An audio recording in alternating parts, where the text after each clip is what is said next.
오늘은 우리의 귀는 어디로 열려 있습니까? 라는 제목으로 함께 말씀을 나누기 원합니다.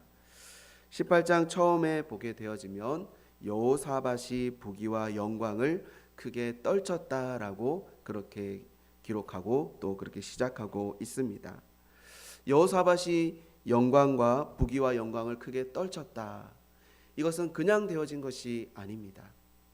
17장에 보게 되어지면 그가 하나님 앞에서 어떻게 성실하게 살았는가, 어떻게 그가 지금처럼 부귀와 영광을 누리게 되어졌는지 그 비결이 나와 있습니다. 그 17장 3절부터 5절에 보면 이렇게 나와 있는 것이죠. 여호와께서 여호사밧과 함께 하셨으니 이는 그가 그의 조상 다윗의 처음 길로 행하여 바알들에게 구하지 아니하고 오직 그의 아버지의 하나님께 구하며 그의 계명을 행하고 이스라엘의 행위를 따르지 아니하였음이라. 그러므로 여호와께서 나라를 그의 손에서 견고하게 하시매.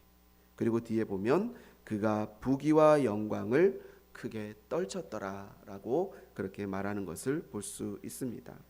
그래서 이로 인해서 주변에 여러 나라들이 유다의 조공을 바칠 만큼 그렇게 부강하게 되어진 것이죠. 그래서 이 여호사밧이 부와 명성을 떨칠 수 있었던 것은 그냥 된 것이 아니라 하나님 앞에 그가 서 있음으로 인해서 그가 다윗의 처음 행할 길을 따라 살아갔기 때문에 하나님께서 그에게 부어주신 은혜가 있었다라는 것입니다.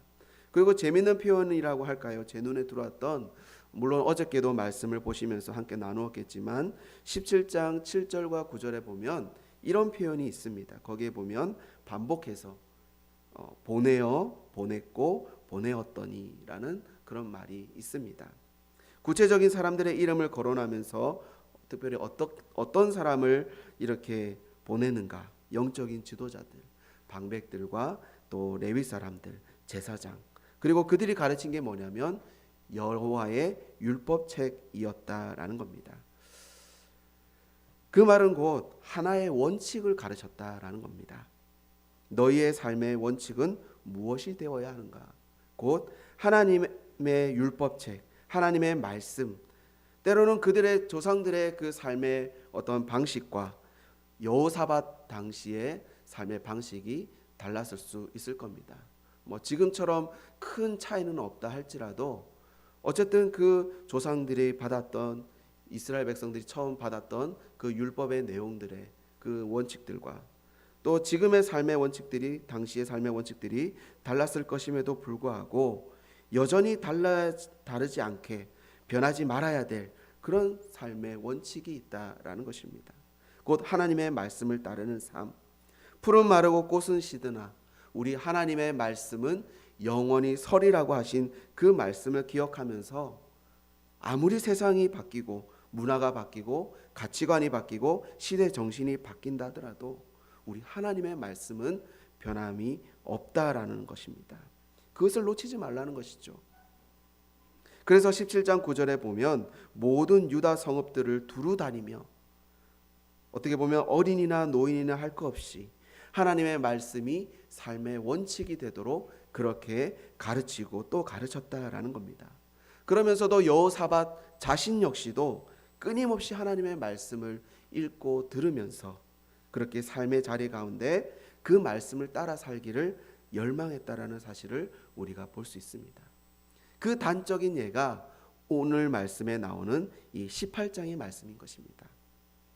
18장 1절부터 보게 되면 여호사밧의 아들 여호람과 아합의 딸 아달랴가 혼인함으로 인척관계가 되었다라고 기록됩니다. 2년 후에 여호사밧이 사돈인 아합에게로 내려가지요. 그럴 때에 이 아합이 길르앗 라못을 함께 치자라고 그렇게 권유를 하게 되어집니다. 이 길르앗 라못은 원래 이스라엘에 속한 땅이었습니다. 그런데 그 아합의 아버지가 전쟁에서 패함으로 인해서 빼앗기게 되어진 것이죠. 후에는 이제는 돌려받기로 하였지만 아직까지 돌려받지 못한 땅입니다. 그렇기 때문에 이스라엘 왕에게 있어서, 아합에게 있어서는 이 길르앗 라못을 되찾을 권리와 의무가 그에게 있는 겁니다. 마침 유다의 여호사밧이 오므로 인하여서 우리가 함께 이것을 좀 차지할 수 있도록 그렇게 하자라고 이야기하고 있는 것이죠.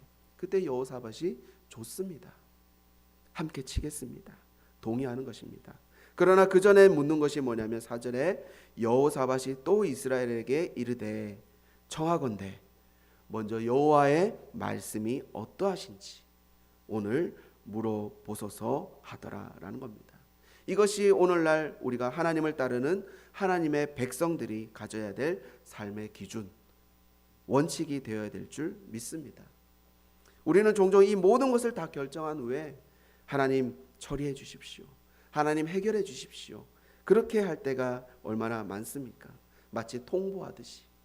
그러나 여호사밧은 그에게 있어서 무엇인가를 하기에 앞서서 먼저 하나님의 말씀이 어떠한지를 묻는 그런 삶의 원칙이 있었다라는 것입니다. 이에 아합이 어떻습니까? 선지자 400명을 데리고 옵니다. 그리고 묻습니다. 우리가 길르앗 라못으로 갈까, 가서 싸우랴 말랴. 그들의 대답이 올라가십시오. 하나님이 그 성읍을 왕의 손에 붙이실 것입니다. 아합이 데려온 이 400명 과연 어떤 선지자일까요? 분명 하나님의 말씀을 예언한다라는 것에 있어서는 우리가 아는 바알을 섬기던 그 제사장들과는, 선지자들과는 다를 것입니다. 또 이미 엘리야로 인하여서 그 바알을 섬기던 자들은 이미 처단된 이후입니다. 그렇기 때문에 이 400명이라는 선지자를 어디서 모았을까라는 그런 의문점이 들기는 하지만, 궁극적으로 이 같은 많은 사람을 데려온 이유는 무엇일까 하는 것입니다. 이같이 많은 사람들을 데려와서 이 사람들에게 한 번에 묻는 것이죠. 우리가 올라갈까 말까. 어쩌면은 우리가 옳다라고 여기는, 확신하는 사람이 많으면 많을수록 우리는 그것이 맞다라고 생각하는 그런 경향이 있을 수 있습니다. 많은 사람들이 올라가도 괜찮다고 하니까 어쩌면은 더 이상 이제는 묻지 마십시오 하는 무언의 압박이 있었는지도 모르겠습니다. 제가 중국에 살면서 이렇게 경험하게 되어진 것은 뭐냐면, 그들이 강조하는 것, 끊임없이 어릴 때부터 강조하는 게 뭐냐면 이 일체감입니다. 일체감, 단체성. 그래서 아침에 어린 아이에서부터 또 어른들이 직장에 나가면 가장 먼저 하는 게 뭐냐면 체조입니다. 똑같은 그 수백 명의 사람들이 모여가지고 똑같은 그 동작을 하면서 자신들의 어떤 일체감을 채우는 것이죠. 그러면서 거기서 벗어나는 것에 대해서 가만두지 않습니다. 그리고 왜 그것을 하지 않았는지, 틀렸는지에 대해서 지적하는 것을 제가 본 적이 있습니다. 아마도 그 소수민족이 56개나 되는 민족들이 있기 때문에 그들이 하나로 뭉쳐서 중국이라는 그 나라를 이끌어 나가는 데 있어서는 어쩌면 그런 것들이 필요한지 모르겠습니다. 그러다 보니까 뭔가 일탈하는 것에 대해서 상당히 두려워하는 모습들을 본 적이 있습니다. 우리가 연초인가요? 어느 그 목사님이 오셔가지고 헌신 예배 때 아마 영상을 하나 보여주셨던 기억이 있습니다. 아마 그때 당시에 실험을 한 것이었는데 10명 정도의 그 사람이 모여가지고 한 사람을 속이는 것이죠. 그러면서 제 기억이 맞는지는 모르겠지만 어떤 한 색깔을 보여주면서 이 색깔이 무슨 색깔이냐를 묻는 것입니다. 노란색이, 예를 들어서 노란색을 보면서 이것을 초록색이라고 이야기하는 것이죠. 첫 번째 사람에게 묻습니다. 이것이 무슨 색입니까? 분명 노란색인데 초록색이라고 얘기하는 것이죠. 그래서 맨 마지막에 그 실험 대상자가 의아해하는 것입니다. 저건 노란색인데. 두 번째 사람에게 묻는 것이죠. 이것이 무슨 색입니까? 초록색이요. 세 번째 사람도 초록색. 점점 이 10번째 자기 차례가 올 때 동안 점점 웃음기가 사라져가면서 이것이 무슨 일이지? 라고 그렇게 생각하는 것을 봅니다. 그래서 마지막 정작 자기에게도 이 색깔이 무엇인지를 물었을 때 자기도 분명히 이것이 노란색인 것을 알면서도 초록색이다 라고 얘기하는 것을 그렇게 보게 되는 것이죠. 무엇을 말하는 것일까요? 어쩌면 우리가 신앙의 원칙을, 삶의 원칙을 가진다는 것은 쉽지 않은 삶이라는 것입니다.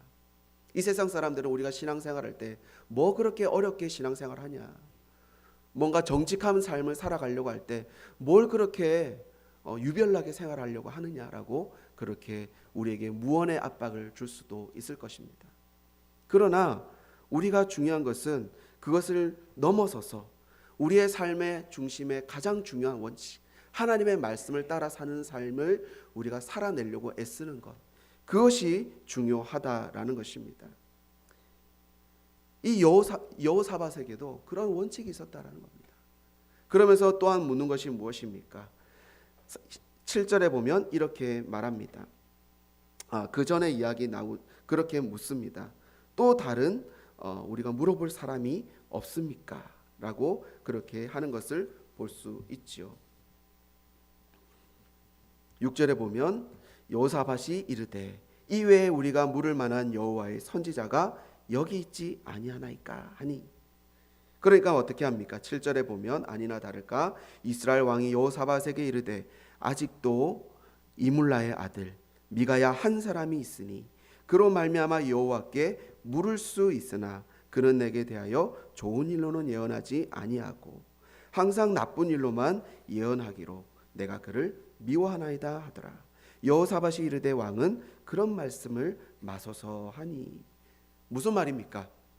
아합이 지금 부른 사람 400명은 사실 정작 하나님의 뜻을 물으려고 그렇게 부른 것이 아니라 자기 듣기에 좋은 말을 듣기 위해서, 뭔가 자신의 지금 하는 일에 대해서 뭔가 정당성을 부여하고 뭔가 힘을 얻기 위해서 그렇게 부른 것에 불과하다는 겁니다. 자기의 뜻과 맞으면 좋은 것이고 아니면 좋지 않은 것으로 여기는 것이죠. 듣지 않겠다. 그는 내게 대하여 좋은 일로는 예언하지 아니하고 항상 나쁜 일로만 예언하기로 내가 그를 미워하나이다. 왕은 그렇게 말할 때에 여호사밧이 왕은 그런 말씀을 마소서. 여기서 알 수 있는 것은 여호사밧에게 또 하나의 원칙이 있다라는 겁니다. 그 하나의 원칙은 무엇일까요? 그것은 어떤 말씀이 들려지더라도 내가 순종하겠다, 따르겠다라는 원칙입니다. 때로는 말씀을 들을 때 불편할 때가 있습니다. 내 이야기하는 것 같고 뭔가 나의 잘못을 지적하는 것처럼 우리가 들려질 때도 있을 것입니다. 그리고 또 어떨 때는 말씀을 들으면서 끊임없이 하나님이 나에게 주시는 부담감이 있을 수도 있습니다. 너에게 사랑하라라고 말씀하시는데 내가 정말 그 말씀을 처음에 들을 때는 내가 사랑해야지. 근데 한 번 듣고 두 번 듣고 세 번 듣다 보니까 내가 사랑하지 못하는 사람이 생각이 나는 겁니다. 나와 관계가 껄끄러운 사람이 생각나는 겁니다. 그렇게 할 때에 우리는 어떻게 할 것인가?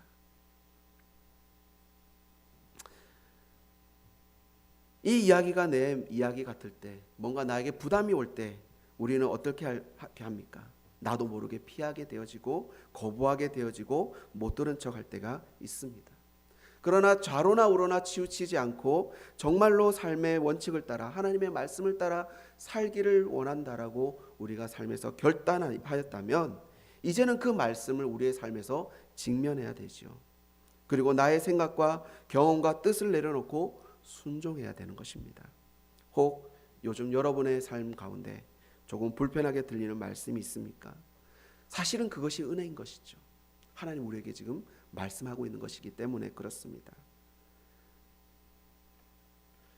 혹 여러분 그냥 말씀이 다 좋고 다 은혜스럽고 우리 목사님과 또 우리 전사님과 또 제가 하는 그 말씀을 들을 때마다 다 좋다라고 혹시 그런 귀에 잘 들린다라고 그렇게 생각되시는 분들이 있습니까?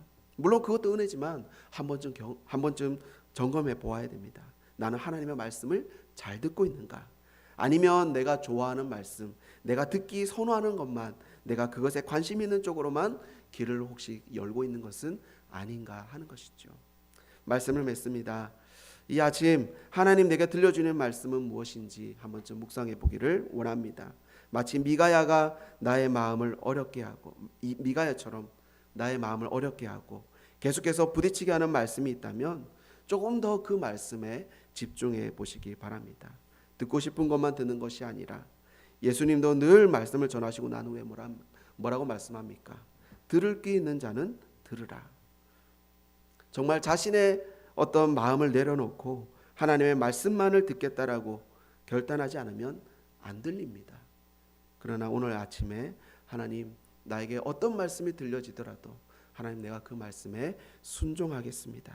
나에게 수많은 그 이야기가 들리고 수많은 삶의 여러 가지 세상의 소리들이 들리지만 하나님, 내가 그것에 휩쓸리지 않고 오직 주의 말씀만 내가 귀 기울이며 그 말씀을 내 삶의 원칙으로 삼으며 살겠습니다 라고 결단하고 나아가는 그런 이 아침 저와 여러분의 시간이 되어지기를 소원합니다.